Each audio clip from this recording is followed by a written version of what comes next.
અંકલેશ્વરના ગડખોલ પાટિયા પાસે 4 વાહનો વચ્ચે વિચિત્ર અકસ્માત, મોપેડ ચાલક ઇજાગ્રસ્ત. અંકલેશ્વરના ગડખોલ વિસ્તારમાં આજે 4 વાહનો વચ્ચે સર્જાયેલ એક વિચિત્ર અકસ્માતમાં અફરાતફરીનો માહોલ સર્જાયો હતો.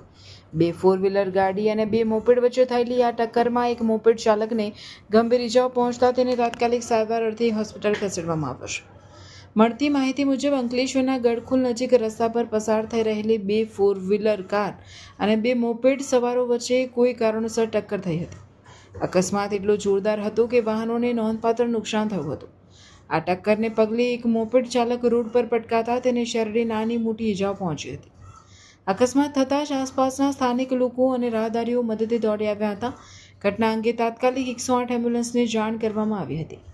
એમ્બ્યુલન્સની ટીમે ઘટના સ્થળે પહોંચી ઇજાગ્રસ્ત મોપેડ ચાલકને પ્રાથમિક સારવાર આપી વધુ સારવાર અર્થે નજીકની ખાનગી હોસ્પિટલમાં ખસેડ્યો હતો. ભીડભાડવાળા વિસ્તારમાં અકસ્માતને કારણે થોડા સમય માટે ટ્રાફિક વ્યવસ્થા ખોરવાઈ હતી. જો કે સ્થાનિક લોકો અને પોલીસની દરમિયાનગીરી બાદ વાહન વ્યવહાર પૂર્વવત કરવામાં આવ્યો હતો. પોલીસે આ મામલે અકસ્માતનો ગુનો નોંધી વધુ તપાસ હાથ ધરી છે.